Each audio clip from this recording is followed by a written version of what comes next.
never heard before. Elegbete TV Radio, the pathfinder for radio. Elegbete TV Radio, redefining broadcasting. Listen.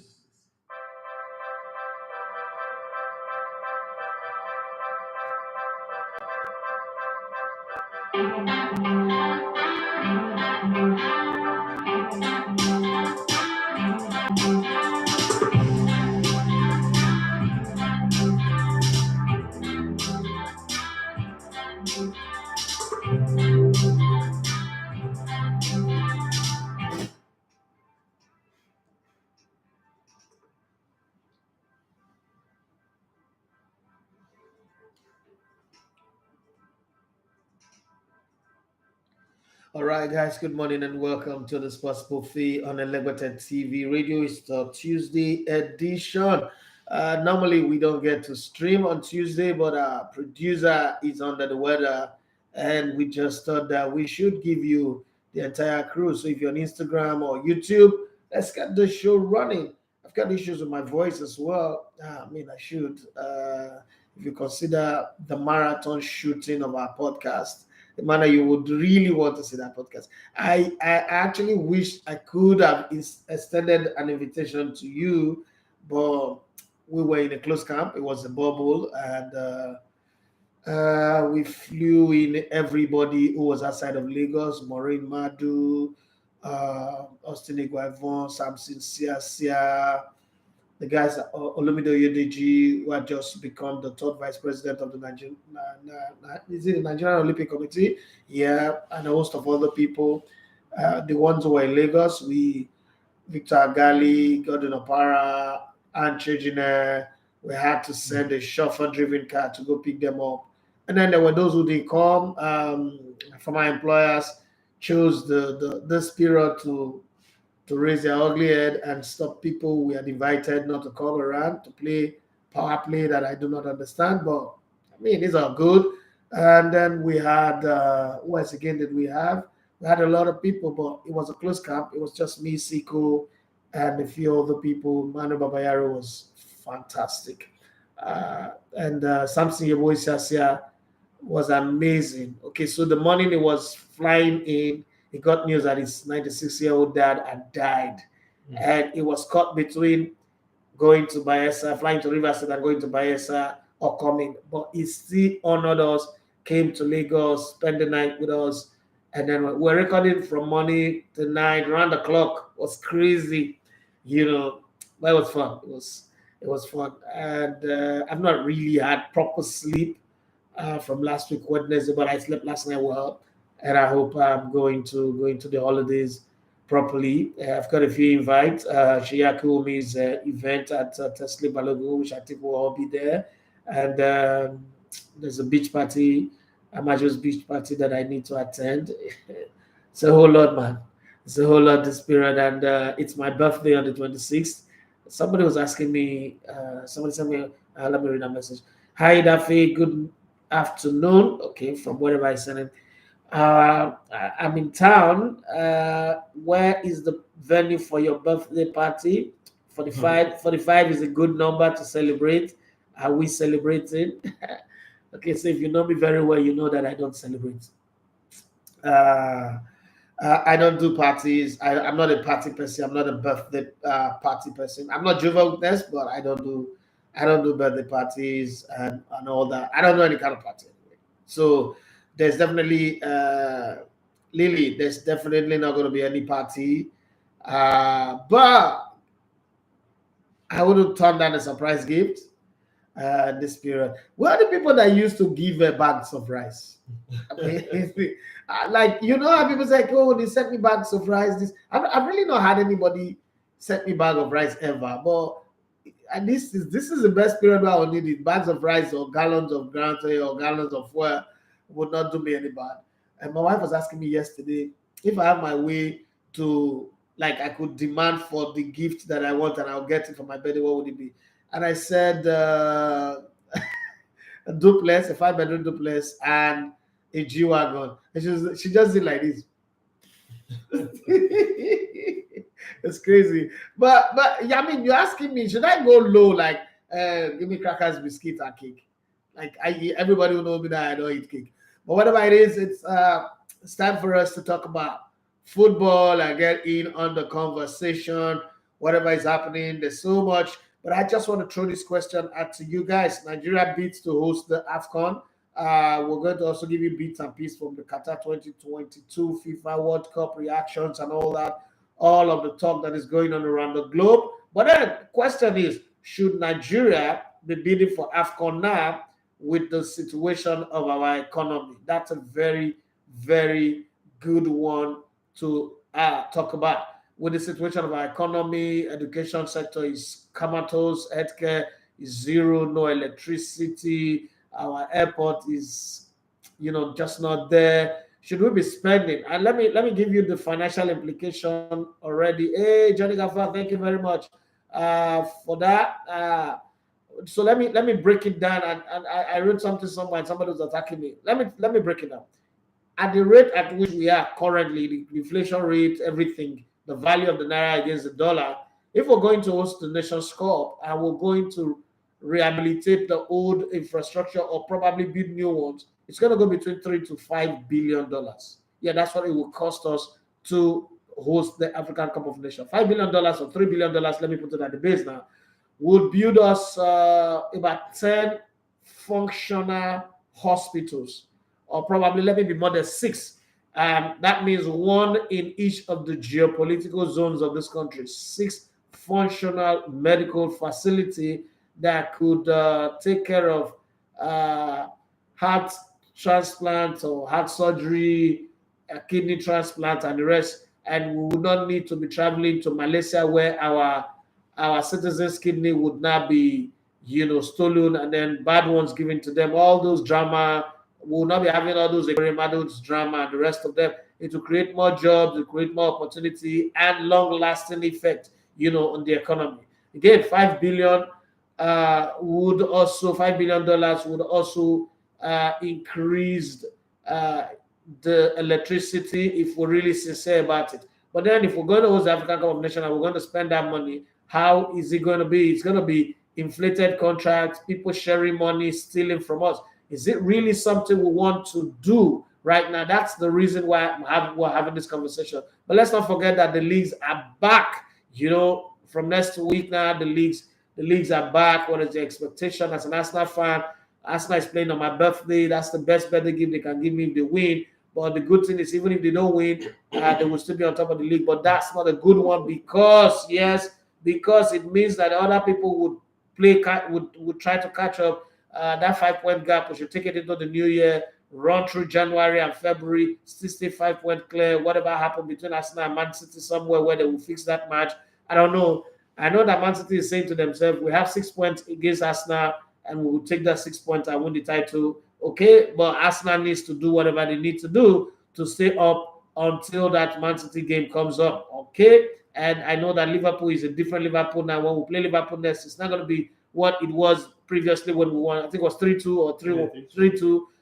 And then there's the Manchester United revenge game that should happen. Whatever, and then some of the signings that will go down. But you know how we do Tuesdays. Tuesdays is Emmanuel Sebastian's show.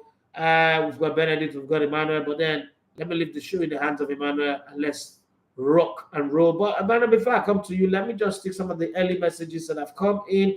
Oduni Remileko on YouTube have said, good morning, boss. Good morning to you. Deji Abiona says, good morning, Oga E. Good morning to you, bros. He said, I don't sweep floor, open door, make people enter. Looking forward to a great program already. That's nice. Normally Tuesdays we don't stream, but to have you guys here is really, really touching. Oduni Remileko said, World Cup is over and my wish come to pass. Now I look forward to the league resumption on Boxing Day. Patrick Eromona, a fantastic and amazing guy, proud Warri boy as well. He said, good morning, Chief. Plenty greetings. Good morning to you as well. I will return the greetings to you. Maxwell Omede, he said, well done, boss. Thank you very much. I think I'm seeing this guy for the very first time. If you've been here before, I'm sorry if I've not noticed you. Johnny Gaffar is one of those early people who started out. I mean, they taught me what sticker is, and he's been consistent with it. Thank you very much. I don't take it for granted. I don't feel entitled. I don't feel it's my birthright, but thank you so much. all the way from Manchester in England. Thank you for always being there with us. He said, Money in Dafe, is Nigeria for real bidding to host the no, AFCON is the AFCON that you wrote World Cup there. It's AFCON in the middle of presidential election too. Well, that was one of those things that I talked about. How can we be bidding for AFCON where we don't even know what the president result will be, who will be the president next year? We already know that somebody like Peter Obi winning the election means that football will take a backstage and the focus will be electricity and some of that, which is good. I don't care who wins the next election, but I just know that anybody who wins the next election will be way better than Buhari, whatever his government is. But hosting the AFCON, like bidding to host the AFCON, what? Like, we don't even have the money. We are neck deep in debt, borrowing money here and there. We still want to go host the AFCON. I don't think it's something we should do. We should be thinking of AFCON in 2030 and beyond. But hey, that's why we're here to have a conversation. Is your country, is my country. We all have to talk. Johnny Gava say, World Cup is over. I feel like I need 1 week to relax and reset before club football comes. And you have 1 week with its headache again. And then Patrick Romana says the NFF should focus their energy on growing the Nigerian league and all the value chains. This man talks with some intelligence that you just like. All the value chains that comes along with it. We always want to create avenue to chop money and not truly invest in our people. You said it all, bro. There's nothing to add again. But then you remember, I said not World Cup or the AFCON. Yeah, that's what Obuko Mena said. Mingo Bros Brando, make NFF work with the LMC to focus and grow the league before thinking of bidding or hosting any AFCON bid. Johnny Gafase from London and Afinama. Oh, sorry, bro. Sorry, my bad. From London and Manchester, he said, I just support Man U. All right, thank you very much. Now I get it. I promise I won't make that mistake again. I kept saying from Manchester, all the way from Manchester. Sorry, pardon me on that one for displacing you, putting you in the wrong location.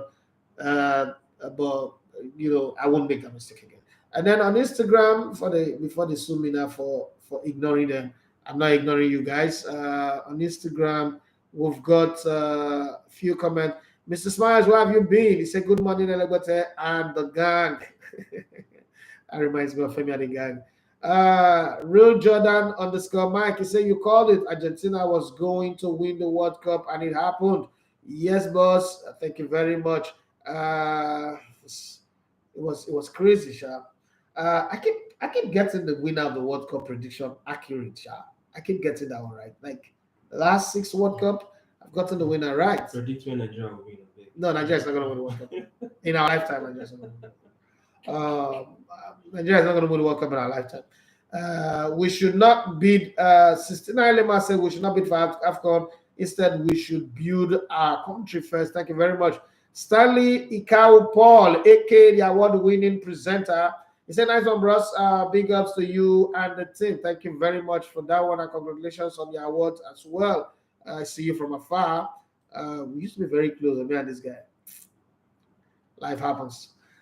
Stanley Paul, he said, bunch of misleading priority. Hosting the AFCON shouldn't be on the front burner now, considering the economic crisis the country is faced with. Mr. Smile said, best World Cup yet. And this, I don't think we'll ever see any World Cup that will better this one anyway in our lifetime. Maybe another generation yet unborn. That's why I said I started watching from 2002 World Cup. So for me, it's Qatar for now. Qatar is the ultimate World Cup. Now that said, I'm going to have the reins of the show to Emmanuel Sebastian. Emmanuel, good morning and welcome to the show. Yes, good morning, and good morning to the listeners. I wish I have your kind of voice. No. Good morning to you and to the listeners. I mean, it's another beautiful Tuesday to be on the show. Quite a whole lot happened this weekend. It was fantastic. I mean, the World Cup finally, for some, shouldn't have ended. The fun should just continue. I mean, but now we're back to, some people call it maybe heart attack football for some club fans. Waiting for their team. They've been on that break. Their team has been on the losing run. I wanted to ask you, do you think that we should go back to June World Cup? I think we should. Yeah, I think we should. This is one of a kind. Saudi Arabia should please bid to host the World Cup so that we have another Christmas World Cup.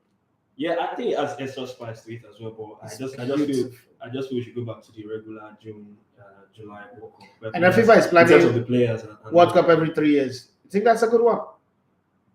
3 years. I think I thought it was 2 years every 2 years. No, they want to change. They have adjusted now. Yeah, if it's three, I think it's still fine. But I never wanted the 2 years one. But if it's three, I think it's still fine. But I mean, the World Cup is the biggest football tournament, and I mean Qatar just showed us why.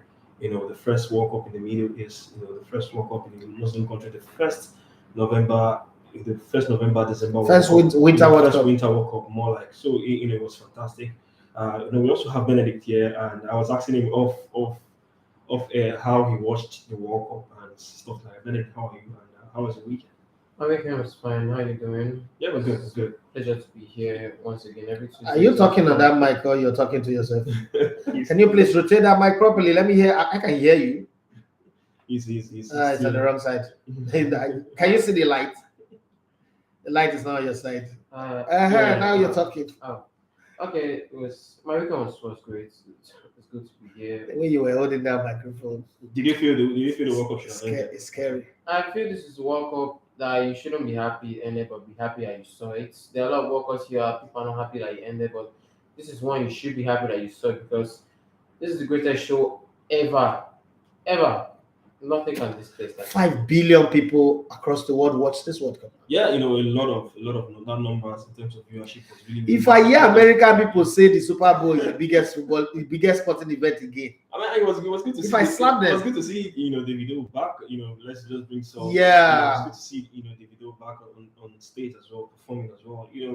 Quite a whole lot. Our manager, watched the final, congratulated Argentina. It's a spectacle everyone wanted to see. When I say our manager, I mean Jose Peseiro. For those of you who are still yet to familiarize with that name. some people were angry that Jose Peseiro was going to the World Cup. He said he's there for work. I mean, it's I was the World Cup. I was amazed. I was have to amazed. go Nigerians are funny, You just have to enjoy the moment, enjoy the football, and it was really, really massive.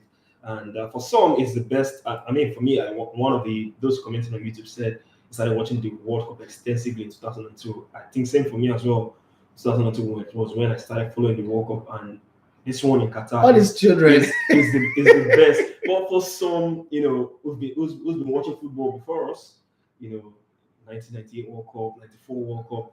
Some of them still say Qatar is the best. I don't know what. There is not a World Cup. There's not a World Cup. Qatar is still, There's not a World Cup. I started watching the World Cup since 1986. It was my first football tournament that I ever watched. There's not a World Cup that is half as close as this World Cup in Qatar. And I don't think that there is any World Cup that would be. I mean, I know that America will kill us with entertainment in the next World Cup. That's why they're providing us with so many cities that will host. I agree. But you see, this World Cup came with so much criticism and everything. Yeah. And Qatar was able to shut everybody down. I like it when you know what you're doing and you can hold your ground.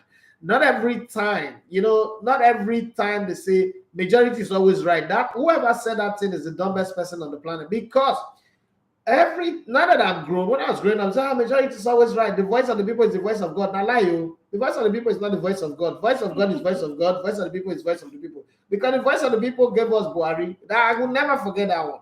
That majority gave us Buhari. And from that moment when majority gave us Buhari, I know that majority is not always right. Majority also said crucify Jesus and give us Barnabas. It's just that that time we weren't taking Bible serious. So looking at hosting the World Cup, this is a country that does not have a footballing culture. And for those who are always talking about how the World Cup is too expensive, the answer I have for you is not your money.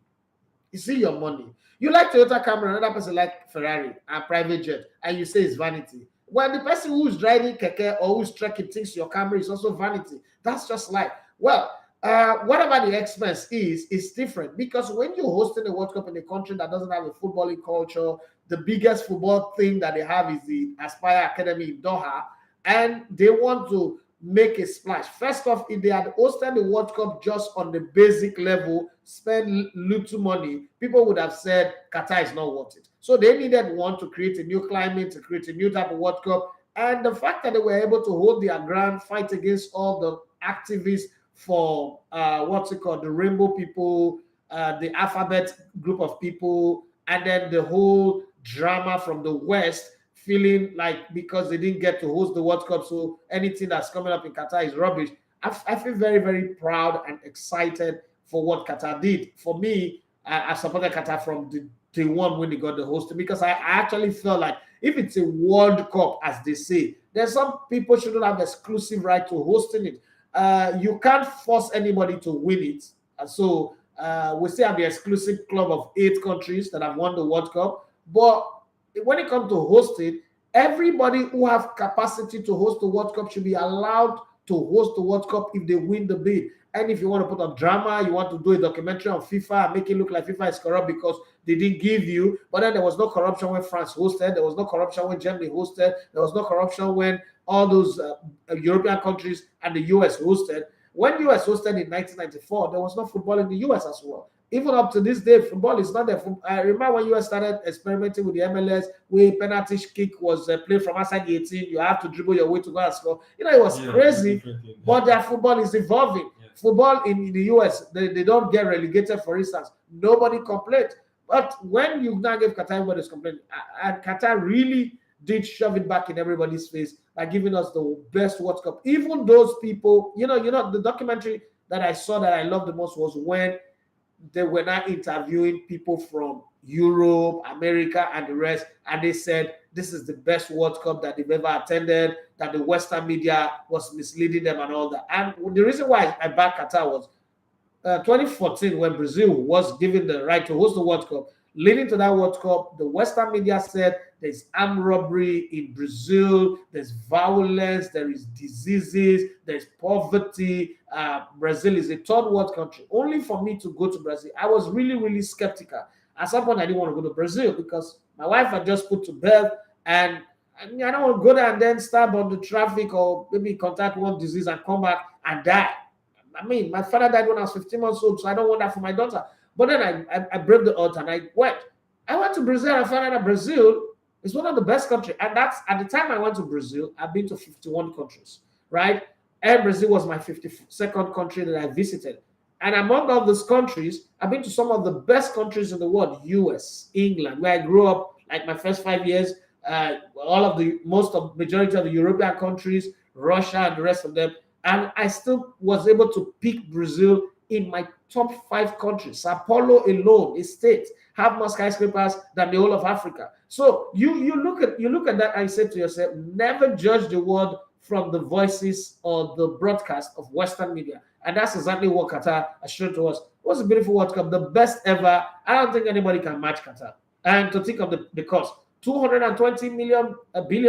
No, nobody's going to spend that kind of money compared to the previous host of the World Cup. Russia, it's a massive gap. I mean, you can't beat them to that. You can't beat the Qataris to that. This is where you really say you can't beat the rich, not NTA. You can't really beat them to that. And safe to say that the alcohol thing in stadiums, I think it really helped to some extent. This World Cup, we didn't see any much of a fan violence like we saw. Was in the Euros? The Euros, yeah, where there were crowd troubles and so. I mean, there was no complaint from anybody aside from the few journalists who lost their lives. I think one journalist. Yeah, two or so. I know what Grant. Well, the funny thing with the Grant stuff was that crowd issue. 2 weeks before his death was announced, I'd reached out to him. I've reached out to him. We were on one project before, like 4 years ago. So I reached out to him and I told him that I have plans to come to the US with my crew during the 2026 World Cup, but I will need him to be my eye leading to the World Cup, that every once in a while I will talk to him about infrastructure, development, all those things. And he agreed. 2 weeks.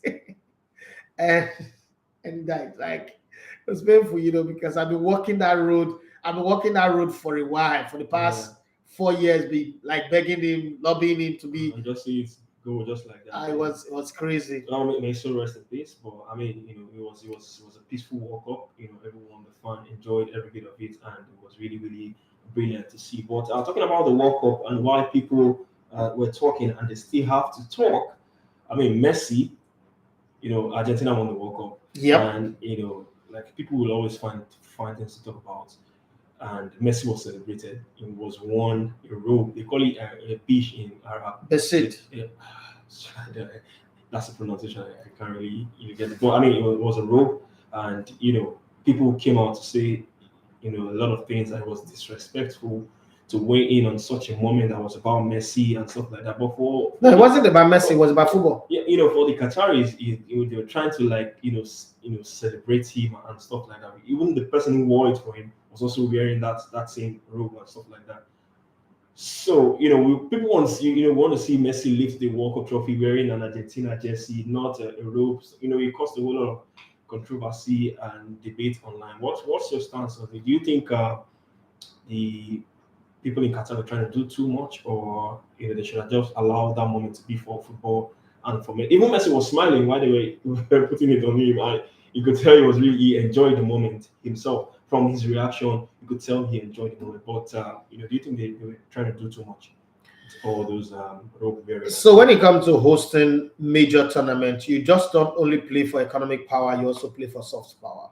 And no country played for soft power better than Qatar in this World Cup. One, where they needed to be firm, they were super firm against alcohol, against the alphabet community, against the rainbow outfits, against the captain's armband, and FIFA was with them. I think I salute Gianni Infantino, who is an Italian, for standing firm and ignoring the stupid blackmail.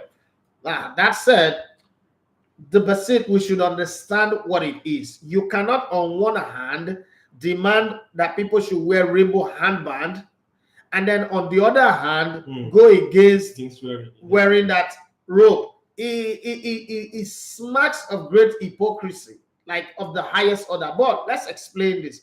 In Qatar, the tradition is when a warrior goes to war and comes back, the honor he gets is to wear that jacket. That's when you now become, like when in Yoruba land they say you are Balogun, or in Igbo land they say you are Odogun, right? Yeah. So that's like how heroes are celebrated. I'm sure if France had won that, that robe would have been worn on Mbappe as well. But for a man like Messi, who's been chasing this for a very long time, he's been to so many wars, so many battles, trying so hard to get this much elusive victory. So only thing missing in his spoils, in the spoils cabinet, a spoils of war cabinet, when he got it, I don't think celebrating it was over the top. And then Qatar went through hell and high waters to host this World Cup.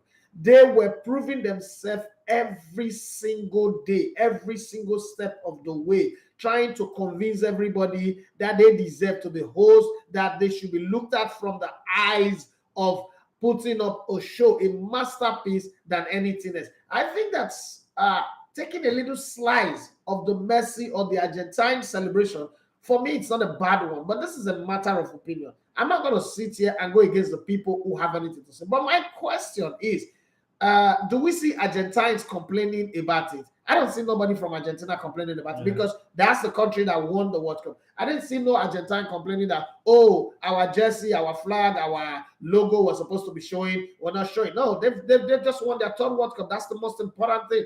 And anything anybody else have to add is their business. For Argentina, they've won the World Cup. And winning the World Cup does a whole lot more better for them than anything else. But hey, we live in a world where people would jump on anything. If that was done by the like, let's say England hosted the World Cup, and the prince or the King Charles shows up to do that, the media will not be this hard on anybody, because it's a colonial master. They can never go wrong. But because it is Qatar, who they can oppress. Let me tell everybody who care to listen, the Arab are ready for anybody right now. The same way the Chinese are ready. This world is no longer run by the NATO, Western Europeans, Central Europeans, and America. The world is run by everybody who is powerful. And in this digital age, everybody is powerful. Qatar, when they started with Al Jazeera and all that, people thought that the Middle East don't know what they're doing. They have the money. They just discover how to spend their oil money and spend it very well. It's no longer just Saudi Arabia. It is Saudi Arabia, it is UAE, it is Bahrain, it is Qatar, and very soon Jordan, Syria, Lebanon, and all the rest will get their acts together. Iran will get their acts together. And that axis will be an amazing axis that you cannot just touch on your own. Going beyond that axis, India, China, they will get their acts together. And probably the north side of Africa also will get their acts together. And just look at what Morocco is doing with investment in sports and all that. Then I know that Egypt will soon pick up from there. Algeria, Tunisia will pick up from there. Libya will take some time to pick up because Obama and his American people have destroyed Libya because Libya were not interested in backing their economy on the American dollar. That's a topic for another day. But whatever anybody wants to say, for as long as Argentina, the people of Argentina are happy, not having a problem with that robe. Messi was smiling like a bride who is going to who is being escorted to marry his dream man. I don't have a problem with anybody who's opinionated. If you're opinionated, tell your country to win it, and then when they win it, they shouldn't wear the robe. But if you are from England, you're from Spain, you're Germany, wherever you are from, and then if you're Nigeria, your country did not even qualify for the World Cup, shut up and drive. Okay, that's not anybody's business. There's no complaint, protest from Argentina. There's no protest from Messi or from his camp. That's fine. This is what the Secretary General of Qatar's tournament, the organizing committee, he came out to give a bit of an explanation of what the whole thing is about. So it's a dress for an official occasion, one for celebrations. It was a celebration of Messi. The World Cup had the opportunity to showcase to the world our Arab and Muslim culture. This was not about Qatar. It was a regional celebration. People from different walks of life were able to come, experience what's happening here, and get to understand that we may not see eye to eye on everything, but we can still celebrate together. So I think, me personally, I had no issue with it. So it was fun. When I saw it, I said, "Wow, well, this is a true celebration of Lionel Messi, and how he's fought to be here and finally get his hands on the World Cup trophy." And for Argentina, I think they're winning the trophy for the third time, the third World Cup triumph. Yeah, they've been runners-up 3 times. And it's good to see them win the World Cup again. Now, Benedict, let's talk about the 3 times runners-up. Yeah, 3 times runners-up. Yeah, 3 times runners-up. Yeah, 3 times. Twice or so. I think it's I twice. saw 3 times. So we need to check that again. Okay, I need to check that again. They were runners-up in 1930, 1990. Okay, then it's 3 times. Yeah, it's 3 times. So, 1930, 1990, 2014. Yeah, 2014 as well. So, and they won it 3 times as well. So, good one for Lionel Messi and good one for Argentina. He's come out to say it's not done yet. Why would it be done? He wants to keep on playing. We all felt it was going to be his last. Why would it be last done? game for Argentina. It could be his last World Cup,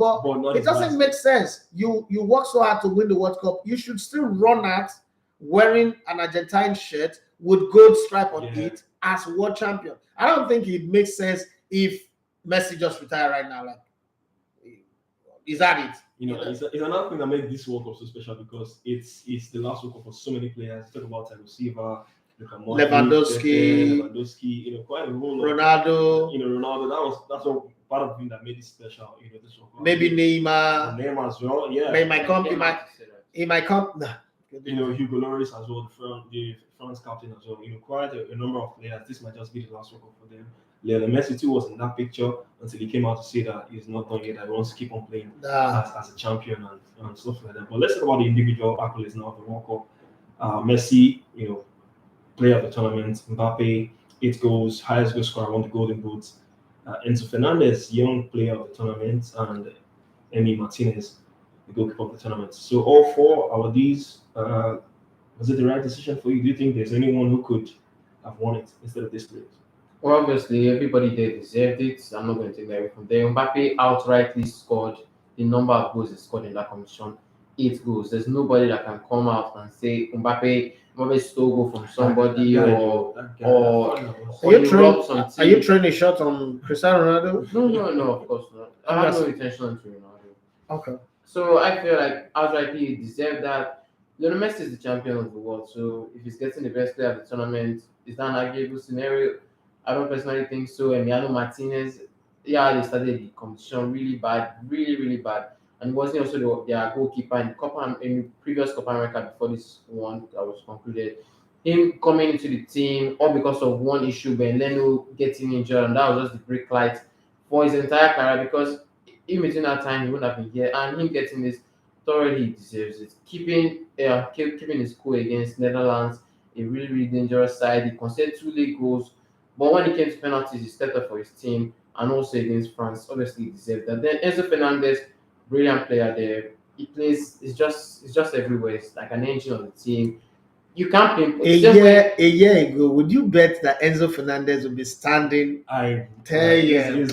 I mean, football is beautiful. Football is sweet. Benfica now his release clause is way over 100 million euros, and a lot of clubs now are in the picture to get him. Benfica know how to make money from players. They really do. The Bella government cost does not affect their transfer. But I mean, for the goalkeeper of the tournament, do you think maybe Bono should have, How do you give Bono? How do you give Bono? How Morocco finished? Yeah, if they had gone no second. I'm not saying because ever. they had a fantastic tournament. Yeah, but I've never seen anybody who gets third place produce the best keeper of a tournament. I mean, it's a slap on the face of the people that got to the finals. If you had gone to the finals, I probably lost that on penalties. Maybe the game ended 0-0 and then lost that on penalties. That's a different conversation. I'm not saying Bono is bad. Yeah. I'm not saying Bono is bad. Martinez too doesn't deserve it. But if Emilio Martinez saved your country penalties twice, in a very good way, not like they kicked the ball out of play, but he saved them. Well. And then that last minute save where he saved with his leg against, I think it was Kolomani. I mean, you can't. Emilio Martinez had become the best goalkeeper of the tournament from the semifinals after they won against Croatia and Morocco went to lose against France. Okay, this one, unless France wins the World Cup and Hugo Lloris made some amazing save, that guy is the best goalkeeper of the tournament, and it's been coming. I mean, from winning, like you said, from winning the FA Cup, Copa America, it's been coming. It's written in the stars. These things are some things you just don't understand. This is one World Cup that you don't say is just a Messi World Cup. But then again, the funny thing is, even in the Copa America, Messi still had score, had pass, had assist, and did everything. Just in this World Cup, last minute, if not for those two penalties. And I like the way those two penalties were given to France, because if that game had ended 2-0, I can sit here and tell you that the conversation would have been, oh, FIFA manipulated the result for Argentina because the first penalty was soft. But that doesn't mean it's not a penalty, but it was soft, and that conversation would have been on. Yeah. But, saying the two penalties awarded to France just changed that conversation, and then he went to penalty. Penalty is anybody's game, okay? And then Mbappe won something, okay? But I was saying to I just off the cuff conversation with a group of people that I really take some guys from US, Europe, and the rest, a pool of us in the WhatsApp group where we talk about analysis objectively. And I said, the way people talk about Mbappe in this tournament, like he's shot like a million star. Yes, he scored 8 goals, but there were so many shot at. Okay, against England, Kyle Walker put him in the pocket. For 78 minutes, it was shot at against Argentina. And even against who did they play in the semifinals again? Against Morocco, it was also not in the game. But the way people make it look like, somebody was even arguing that he should have been given the best player of the tournament. That's what's like, what are you saying? I don't understand. 8 goals, 2 assists. Messi, 7 goals and about 5 assists or so, and you still think that he should get it. But hey, it is. So do you think we are getting overexcited with the Mbappe? I think we're getting overexcited. Yeah, the second goal he scored was an amazing goal, was a super goal, but then the other 2 goals were penalties. So let's not make it look like he just walked out. That guy was shot out for 78 minutes. Yeah, and talking about penalties, this brings me to this question. There was a lot of talk about referees in the semi-finals, round of 16. We even saw a referee sent home as well. In the build-up to this final game. But the Polish referee in that final game, how do you sum up his performance? There were 3 penalties in that game. Was it 3 penalties? 1 for Argentina, 2 for France. 2 for France. 3 penalties in that game. In that game, I think he did well, except for a few, should I say, fair play calls. When there was an incident where France they were fouled, but the ball was still in possession of them. Then he stopped the play. But the player was staggering. That's something that everybody failed to understand. That was one of the main critics of the referee in that game. But for me, I felt he did well. But overall, how would you sum up the final performance of that referee? So 3 penalties or right calls for you? Yeah, this referee had officiated the game Argentina. I think it was Argentina versus Australia, and then also officiated France versus one other team. I think it's France. No, he's from Poland. He can't officiate. Officiated games that involved those 2 teams previously, and then coming into the finals, there were 2 calls that you could argue a little bit that, should have let this go, should have let that go. But overall, he had a good grip of the game. Let's not forget. He stuck to his decision. He wasn't. Yeah. He didn't go to VAR a lot. He stood by his decision. And when referees do that. Before the game, he said he said to the two teams that unless in extreme cases, he's not going to consult VAR. He's going to go with the good old fashioned, and referees are allowed to do that. Yeah. He's going to go with the good old fashioned referee. He trusts his assistants and he trusts his eyes. The penalty against Angadi. Let me tell you something about football that people fail to realize. Finals are not meant to be beautiful. This is like about the greatest finals we've ever seen. Yeah. Finals is do anything possible to win. And then in football, you know, the fans want to make you feel like fair play is the name of the game. Fair play is not the name of the game. Why people come outside to talk one thing, in the dressing room, your coaches get angry. People hate you in your team for standing strong when you should go down. So when you see players feel a little nudge on them and they go down in the box, it's because they know that they are running two lines here. A penalty can be awarded or a yellow card can be issued for diving. So it's the players that's taking risk. I played under a coach who used to say, you say you be iron and then fall. Okay, this is football. Does falling in the 18-yard box under pressure, does it amount to cheating? No, it's not cheating. It's just knowing how to use the trick and knowing how to use it properly. Some players grow up thinking that falling is not good. They want to start. Messi, for instance, he hardly goes down. Okay, but not everybody is Messi. Some other players, a little touch. Angel Di Maria is an expert at that. A little touch, he goes down. Now, whether you like it or you don't like it, next time when you're playing against Angel Di Maria, don't lean on him, especially when he's in front of you and you're behind him. Because challenges from behind says you are not going for the ball. You're going for the player. When you don't even have any challenge to tackle on the ball at all. So for that, I'm not going to blame Angel Di Maria or, blame the referee for that. There was a little, it was light, it was minor. But if that had happened in the center of the field, because this is how I always judge penalty offenses.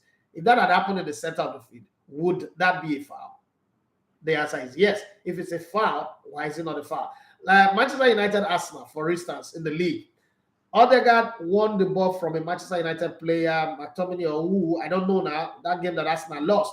And Arsenal was on the counter going to score, and the referee, Arsenal actually scored. The referee called off the goal and said that was a foul because VAR had spoken to him. People complained that it was so, but yes, there was a foul because the challenge came from behind.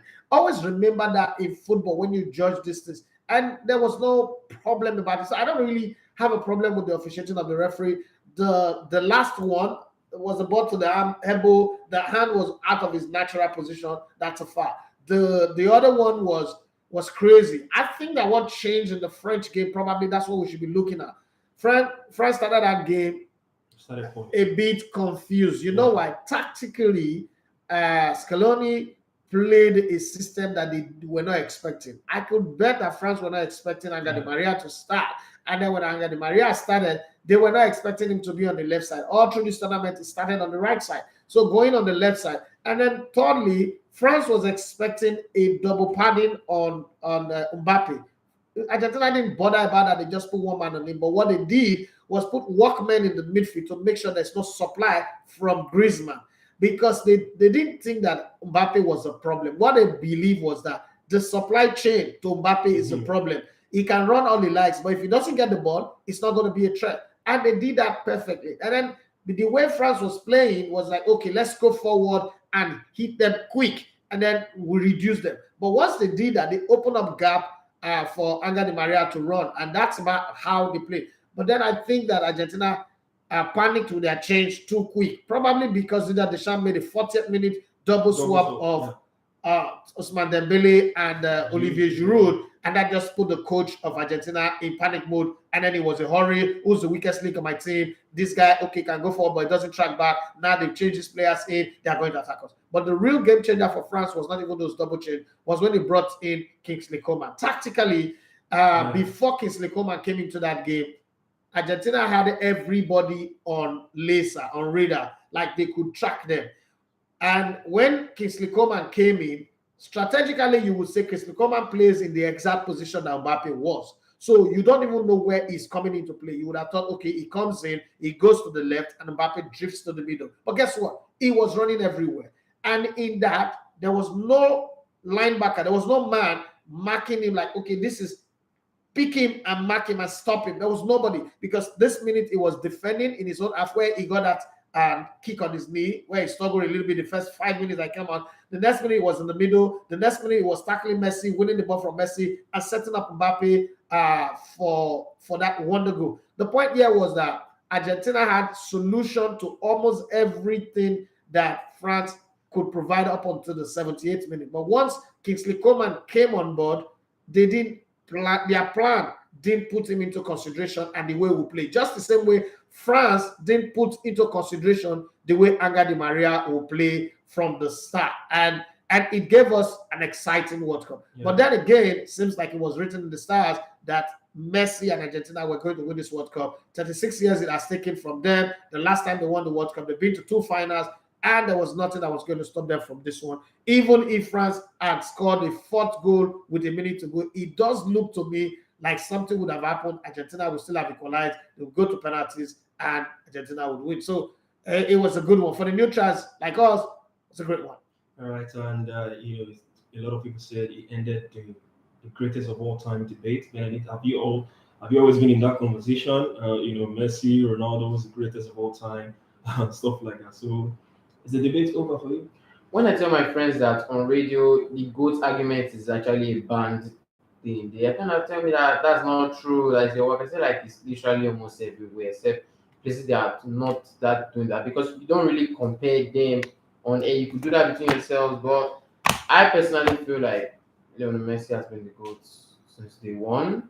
Personally, I just felt like this was just to cement the whole argument. The World Cup is almost unreachable for some players. Even Mario Götze story from Messi was still celebrating with Messi. So I feel like the GOAT argument was set to. You don't need 100 billion celebrities saying that the GOAT is the GOAT. He's the GOAT for me. I think this just sets the argument. Ronaldo might just go again in 2026. Are you serious? He said it's going on.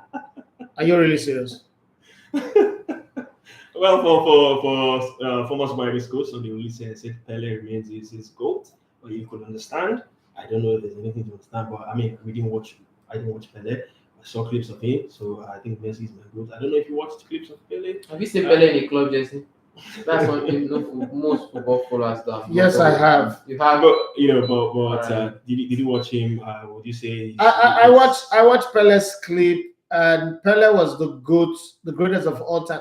I hate to use the word GOAT. Growing up, GOAT used to be something that they insult people. You this GOAT, especially the quality people around us. They used to use that word. Well, let me say this. If on the strength of the World Cup alone, Pele is still the greatest of all time.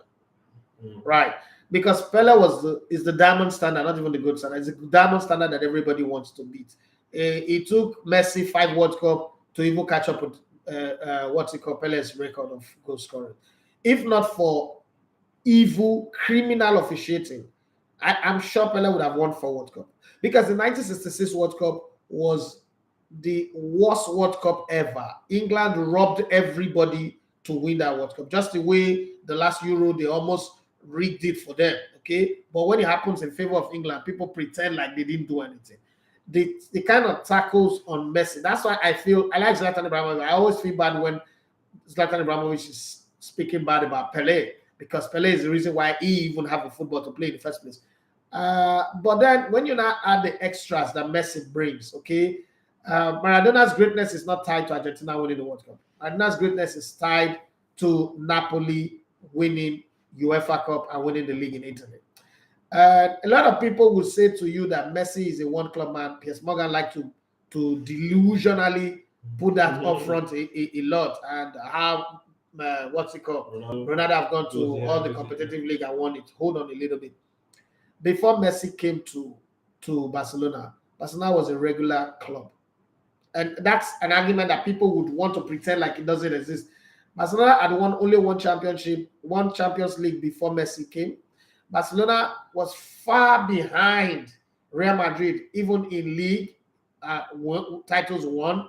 And all of a sudden, Messi showed up. Barcelona was not rated like, okay, after Madrid, you now talk about Manchester United, and then you look on Juventus, Bayern Munich, and the rest of them. Maybe Barcelona is somewhere in the top 20, not top 10.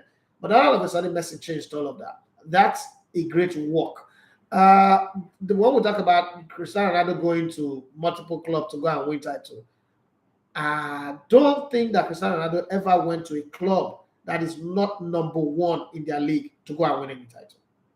Okay, when he played for Manchester United had be the predominant force, the killer in England, both aided by referees, match fixing, and the rest to win title. People would argue with me and say the things I want to say, but I will beat my chest any day and I'll say 9 out of the 13 titles that Sir Alex Ferguson won were match fixing. Nobody's going to come here and tell me that we're talking about it. That's your opinion. And this, I'm going to stand by my opinion. If not, I will show you a video after this show now, and you tell me why that ball is not a goal. The Henderson goal against Tottenham Hotspur versus Manchester United. And then there were many countless ones like that. But let's forget about the Fergie time and all those shitty dramas. I always say that football is rigged anyway. I played it. So I'll tell you football is rigged. Whether you agree or you disagree, that's a business. You let your emotion guide you. Messi came to Barcelona, and Barcelona went from being the behind Real Madrid club, because Barcelona is always obsessed with wanting to be like Madrid or be better than Madrid. And they became co-equal for a period of time.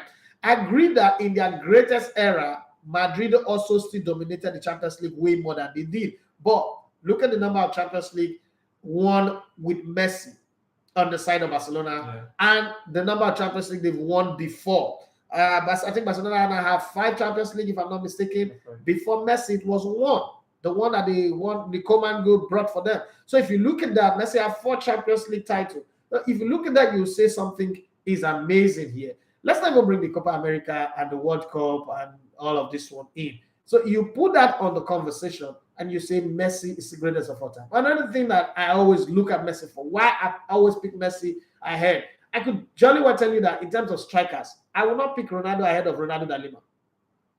This is me. I'm being very, very honest. But for Messi, Messi did not just change the game in his era. Messi transcends generation. So Messi's gone from being a wide player who scores goals like goals are going out of fashion and quickly evolved from that. When people say, oh, it's a Xavi and Iniesta that made him score that number of goals, I ask every other person, why did Xavi and Iniesta not make other people score those number of goals? It's not easy. Chances can be created for you and you don't convert them. That's something that everybody should know. So with his build, with his personality, I can't even make a case for Messi. It's not a case. But one of the things that I hate and I don't like at all is pitting the two of them against each other. Like I always say, 2 truths can stand side by side and they will be accepted. It's 6 and 9. You are saying 6, I'm saying 9. You're not wrong, I'm not wrong. Okay? But to not create a war, Ronaldo is better than Messi. Messi is better than. There are people who see Ronaldo as a god. There are people who see Messi as a god. Where there is also the soft power. From the European bloc, it feels like a shame. You know, in the European bloc, because they're the one actually engineering this conversation the most.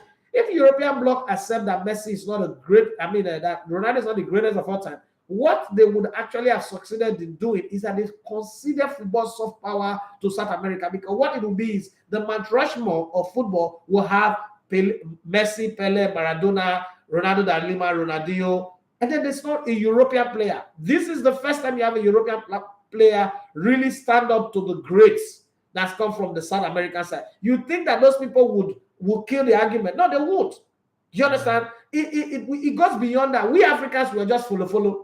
We're just the zombies of football or the international community. We just follow. But we don't understand underneath the soft power that everybody is playing for. And that soft power is what we Africans didn't do with George Weah. Well, he didn't also help himself, and also he came from a country that would make it very difficult for that argument to go on. But when you look at soft power, Europe would never concede the conversation. If you listen to TalkSport, the BBC, and everybody, you see how they still coin it and say, yeah, but number of goals Cristiano Ronaldo scored more and he's played for different clubs and all that. That's a sick argument, okay? Totti is a great player because he played for Roma, not because he played for multiple clubs. Ryan Giggs is a great footballer because he was loyal and played for one club. That's one club man does not make you a bad player. But then Europeans who are playing for soft power will always raise that argument. We, the zombies of the world, will follow this argument. But let's be a little bit objective and ask questions. It's just like when you watch a FIFA Uncovered.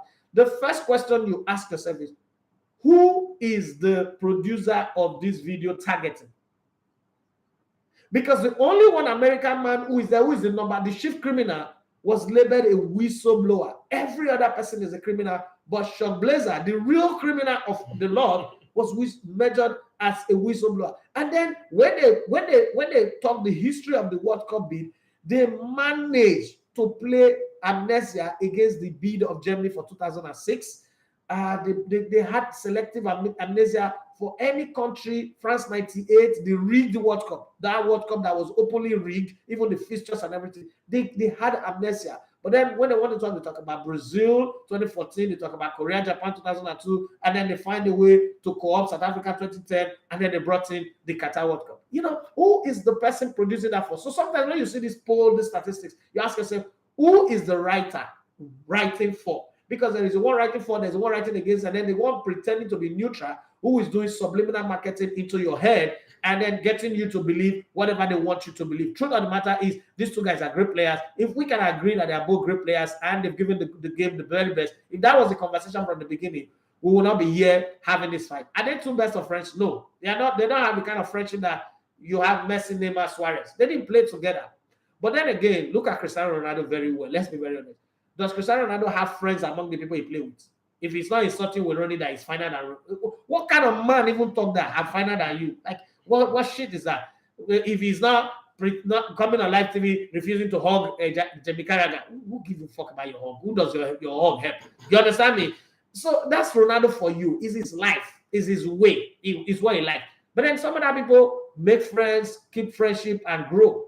This is just what life is all about. So I don't want to be in a position where I'm arguing who is the best among the two. But if you're putting it in now, you're not push comes to shove, and you say, let's rank them in order, bro. Messi rank high above every other person, not just Cristiano Ronaldo, Pelé, Maradona, Johan Cruyff, Eusebio, Mario Kempes, just name them. Right, like you rightly say, these are all great players, but I mean, I can tell you for free that this debate is some people they take them serious, some people take it over the top. I mean, when and they're asking you, it's Messi. Yeah, it's Messi. Actually, it is Messi. I love Messi so much, and I'm so happy he won the World Cup. And he could just get his hands on that trophy that he's been dreaming of. I love seeing dreams come true in a beat. Whichever player. But I mean, I'll say I'm a Messi fan. And as we try to wrap up the show, let's wrap up with this. Your intro, we talked about Nigeria's bid to host the AFCON. Just to put it clear, it's a joint bid. They're trying to co-host with Benin Republic. And, you really believe that's a joint bid? Benin Republic. That's like a local government in Nigeria. That's why it's been put out there. But just to make it clear, one of the criteria is required to host by CAF to host this event. You must have a minimum of 6 stadiums, 2 of which must have a capacity of at least 40,000, while the other 4 needs to be able to accommodate at least 20,000. Now, do we have this? Do we have up to 6 stadiums that you would say are standard enough? That 40 capacity stadium to host the last time we hosted a major tournament was in 2009, and it was not it was an under 17 World Cup tournament, and that was 2009, way hard.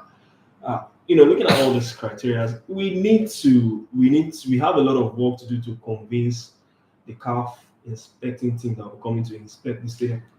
I don't see us winning this bid together with. Who are we competing against? Morocco, Algeria, South Africa. But I think you must look at 1930 World Cup. Uruguay. If I slap you. If I conquer you now, 1930. So what are we looking Let's at? take a step back. Before then, there was no World Cup. There were countries playing against countries before that time. And then Uruguay got the bid. We want to know that Uruguay had only one functional city, just the same way Nigeria is almost as Lagos alone. Are we in 1930? I'm giving an instance. Your instance don't make sense. I'm giving an instance. Uruguay didn't have stadium. Nigeria don't have stadium. I will stone you with this. So what's the instance? Uruguay's own stadium in Montevideo wasn't even completed until they had to postpone their opening match long. So are you really serious? So you're saying we could still host? I'm not saying it's not an advice, but I'm just saying that. So why do you not bring it up? I'm just saying because we're in the same scenario here, and everybody that what's the name of your barber? Your hair is overgrown. But do you think it gives us a chance to, start building our facilities. We know we're going to host something in, should I say, 3 years time. Even this AFCON, I don't know if the calendar is still stable because the next AFCON is in January 2024. We're supposed to be in 2023. So if you have an AFCON in January 2024, and then you want to do another one in 2025, is it going to be in January 2025 or June? So we don't know if the calendar is stable yet because it's every 2 years. So we don't know how that is going to be. But do you think if we know we are going to host a major tournament in 2025, gives us that urgency to build our facilities and get ready for it? Okay, first off, let me read the last set of messages that came in on YouTube because I don't want anybody feeling like we're ignoring them. Okay, Asababa Evans say good morning to you. Eze Patrick say good morning, everyone. And then he went on to say Nigeria has no business bidding for the AFCON now. Absolutely no business. And then he said, Ima Sebastian, bro, hello. Duni Remeliako said, na losers, they complain. People with their country no reach semi, talk less of the final. Okay, Duni Remeliako wanted to say, Martinez 2 times saved Argentina in dying minutes against Australia, then against France. That was a decisive moment. Thank you very much for that one. That's talking about the best goalkeeper of the tournament. Dini Rebellica wanted to say, Angel Di Maria set trap for Dembele. He go shook leg. Yeah, I agree with you. Dini Rebellica also said Eric Sane. And then he went on to say, I also said it some time ago that Griezmann is the orchestrator of France.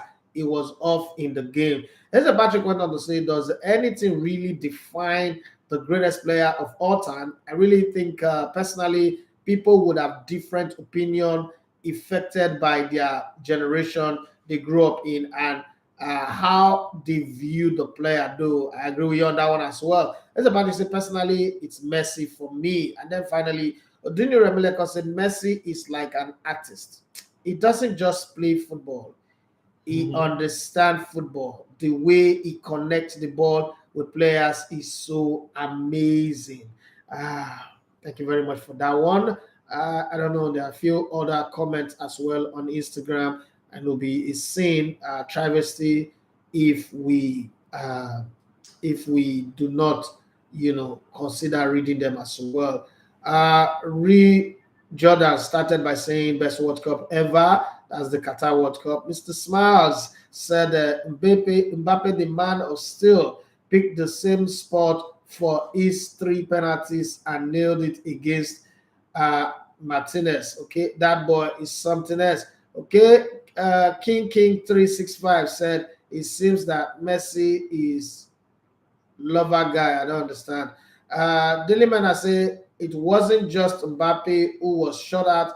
The French team were totally shut out. So, as an individual player, you cannot flourish. So, the changes made in the game affected him coming out to play better, right? I agree with you on that one. And then I say Kingsley Coman changed the game, and Camavinga also did a lot of coverage. Yeah, it was Camavinga was fantastic. Akbaz Baba 82 said, Miguel Bros, I missed this show. We miss you too, Rendo. How are you doing, and as a family and everybody? So let me come back to answering the question that you raised. So we're in a time where, first off, we are using 85% of our national earnings to service our debt, and the debt is not just being paid, but then it's also accruing interest, meaning that we are working a thin line. And to put $5 billion as money to upgrade and probably build a new facility the way the country is right now. We have an election next year in March. The new president will come in May, all things being equal. And the president that's coming in would have to deal with 4 key things immediately: security, electricity, healthcare, and education, before we start thinking of other infrastructures like road, railway, seaports, dry docks, and the rest of them, or add airports to it. Those are the 4 key things that the next president will come and do. I'm in a think tank group that, I'm just as an observer. I won't lie, I'm not contributing anything because the conversation there is way above my pay grade. I just observe and learn. And in that think tank group, chairmen of industry, it pays to be a CEO anyway, because as I became a CEO, they allow me access to some places that I normally would not get access to. chairman of industries and commerce, people who run this country. Okay, the B316. If you allow me to borrow from the movie that Olivia Pope and his dad was in, The Fixer. Those guys that really make this country think are talking about how this country could melt down if we're not careful. The next president, whoever the next president is, his economic team would have to be very, very solid. And there is no, the margin for error is very thin, it's thread thin, right? If one small mistake would send us on the precipice, and you think that the FA, the smart thing to do, projecting into 2024-25, because the stadium will have to be ready by 2024 October, November, December, is for the president to invest 5 billion in building facilities. All the OB vans that we had in 2009, they were parked in NTA premises in Enugu, in Kaduna, in Lagos, and they all got bad. After the last minute. Yes, after the major tournament, meaning that we would need to buy new ones. Again, all of those ones first to broadcast this thing will cost you about $1 billion in dollars. Okay, so you think that the next government, Nigerians will be excited that the next president should be burdened with hosting the AFCON when we could spend far less qualifying and going to the tournament. And even if we don't qualify, the world will not come to an end. I don't think it makes sense. It puts sports as a drag on the nation, as a waste. But then again, if we have that money to spend, why not invest it on the league? Because if we put such down payment investment on the league for a 10 years plan, we would have a league that can compete both for the men and for the women. That's exactly what Morocco did. And then they had the women African champion, the semi-finalists in the women's African Women's Cup of Nations. In the club football, they have the women African champion. In men football, they have the CAF Champions League winner and the CAF Confederations Cup winner. If I'm wrong, please correct me. They did a 10 years plan project that led to this. And in that period, I'm not sure they hosted any African Cup of Nations to the best of my knowledge. They were just helping other countries to host their games. Who doesn't have? When it was that time, the first thing they experimented was to host the Women's Nations Cup. And it was trusted on them after the original host refused, couldn't meet up. So if you look at this, Nigeria we shouldn't use needless pride to try to host the Nations Cup that we don't have the money for. When we are done sorting out electricity, sorting out security problem, sorting out other problem, and then we now have surplus. We now have surplus in our savings. We cannot say, okay, let's host the Nations Cup. Hosting a Nations Cup or a World Cup is an O1 party that you throw when you have arrived, not when you're struggling. It's like, okay, you come here every Tuesday, this guy come here every day. If you hear that I have spent, let's be very honest, if you hear without the sacrifice that you all are making on Monday is 26, right? Yeah. If on Monday you hear that I have gone to a hotel to throw a birthday party, and by your calculation from what you see in the videos and the rest, maybe it costs maybe 20 to 30 million. Would you still come here again next year to come and sit with me here and say, let's struggle and build this empire? Is this something you would want to do? Yeah. Because you would think that, oh, this YouTube, I've been giving this guy money is being kept somewhere, now he's gone to do party with it. This is not the kind of guy I want to grow with, because this is the kind of guy who is selfish, who's self-centered, who doesn't think about the big picture, who doesn't see the big picture. That's exactly what we're trying to do. We want to show to the world, the African continent, the rest 53 countries, that we are good enough, we can host the world. But then our children cannot go to school after the Nations Cup. Our hospitals cannot even treat the slightest of headache, in our hospitals. Our roads are dead traps. And we don't have, even the Nations Cup, if we host it here, we don't have electricity to watch it. Those people cannot make it to the stadium. It doesn't make sense. This is letting common sense prevail. I'm not saying that Nigeria should not host the tournament, but the timing is wrong, right? There is holidays. My children want to go to London. If you hear now that, that the children, they are on vacation in London or in the US, and we're here struggling to build this empire, you are human. Would you feel comfortable? You're like, man, this guy's priorities is not in the right place. I don't think I want to build with him. Everybody that I have called together to say, let's build this empire, would fold their hands and say, nah, we're not doing this with this man. This man have other plans. He's just using us for his personal aggrandizement, just using us and then behind the scene is living his life, separately. And let's pull our hands away and see if he can gallivant like that. That's exactly what we're doing. I don't think this is the right time for Nigeria to set out its art and say we want to host the tournament. We want to host the tournament, but not now. Probably 10 years time we could be setting ourselves to host the tournament. Let's just struggle, qualify, go attend. If we win, we win. If we don't win, no problem. But I don't think that we have what it takes to host a Nations Cup tournament as it is right now. That's my take on it anyway. And time is so gone. Yeah, talking about senior hosting, I don't think we are going to even win the bid alongside these other countries that have submitted bid to host the AFCON. And it's a wrap on the show today. But let me just take this because I'm just seeing it now. He said, this from Femi. He said, I beg, let me ask Elegbete, maybe in the see something where we need to see with this NFF and Iraqi Football Association collaboration, stuff like that. Like, basically, is there something we are not seeing from that collaboration? Because why Iraq, of all countries, that the NFF is going to collaborate? Well, I think I've not spoken to Ibrahim Gusso, and I'm tempted to want to do an interview with him. I felt like I should leave him. I don't want to, because people have accused me that my interviews bring pressure on them. So I've tried to stay away from Ibrahim Gusso. But because of this famous question, I might work out an interview with Ibrahim Gusso for next year. I think this is what I'm thinking. You know how they say, the economists will say, the most successful people are those who know how to go to where the world is moving towards and then set up shop and wait for the rest of the world to come there. It's like us coming here now. People like them, Rob Dudek, who have this show on MTV Ridiculousness. These were the people who knew that YouTube was the place to be. Them Gary V, them Andrew Tate. These guys, Paul Logan. These guys knew YouTube was the place 10 years ago, and they jumped in on it. And every time I think of YouTube, I remember in 2012 when YouTube came to us in Brilla, they wanted to do a show on myself and Murphy Jemba, and former chairman, vetoed it. And I'm thinking if they had allowed that time, we'll look at what would have happened. Channels Television, for instance, what made them great was the Oga at the top. And it was just at the time where YouTube came to Channels Television and said, we can make your YouTube channel big. And Oga at the top interview came, and then you know how that thing went viral. Yeah. Long and short is, people need to understand the times.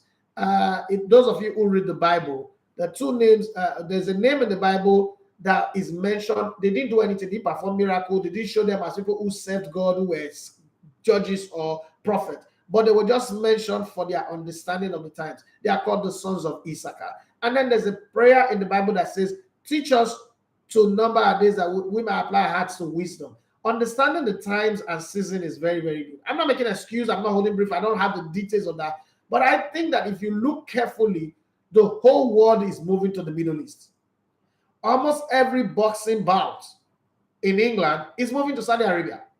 The World Cup just ended yesterday or day before yesterday in Qatar. The UAE, I went to Dubai for a brief time. The UAE is manifesting sports development on another level. Brief time I worked with Al Jazeera for that 18 months period. Bahrain is also doing what they are doing. So I think that what they have done is, okay, the Middle East is the place to be where all of these things are happening. Let's have a relationship that could also earn us money, because truth be told, Europe is no longer trying to help anybody from Africa. Europe have always been exploitative. Their relationship with us, with Africa, is always been exploitative, use and dump, okay? It's always been a prostitute and gangbanger kind of relationship. So you run away from that. America is even worse, so you can't even do that, right? So they're looking at where the rest of the world is going. The UAE is where everybody is going. When Roman Abramovich had problem recently, he bought 5,000 properties in Russia, in Dubai.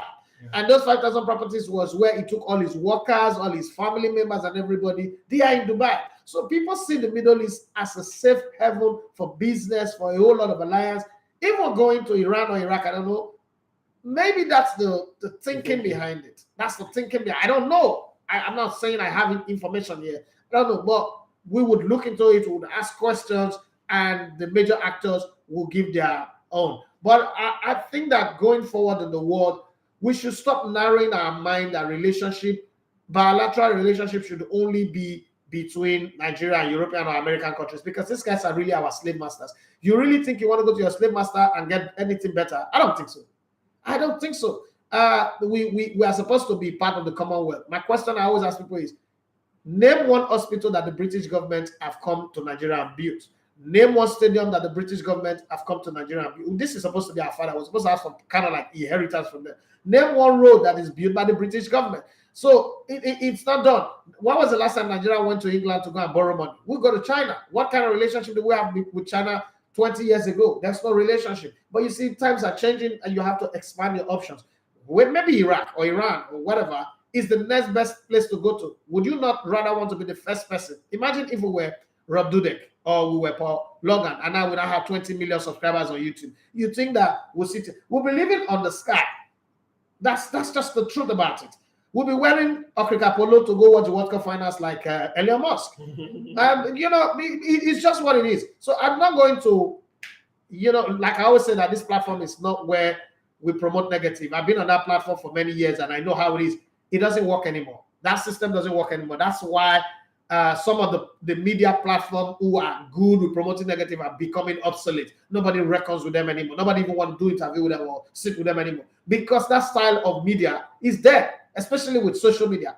So we're going to sit down and ask the right questions from the major actors before we can draw conclusions. There are some things you can draw conclusions on, just like the hosting of the world, bidding to host the Nations Cup. But on this one, if it's a bilateral agreement, we all now know that the government does not fund football anymore. That's also why we shouldn't even bid for Nations Cup hosting in the first place. So anywhere you can squeeze $1, $2, $5 out, go look for it.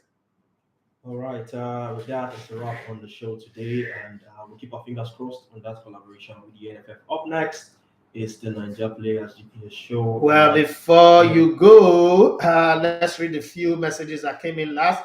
It's about to say, Nigeria, I beg, we are not ready. If our finance ministry can say the country is broke, then we have no business even thinking about hosting Africa. It's about to say, we have seen what Morocco did, but our bosses say we don't have money. It's Patrick, he said, Nigeria is a funny country. That's where it ends with all the comments. I think it's time to pack our bags and baggages and get out. Niger Players GPS show up next. Club football resumes. Stick around.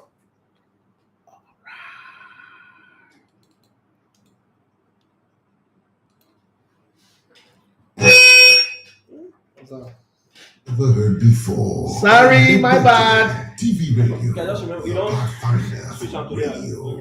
Elegbete TV radio. Redefining broadcasting. Yeah, that's still Hi everyone, my name is Aramis Obe. I play as the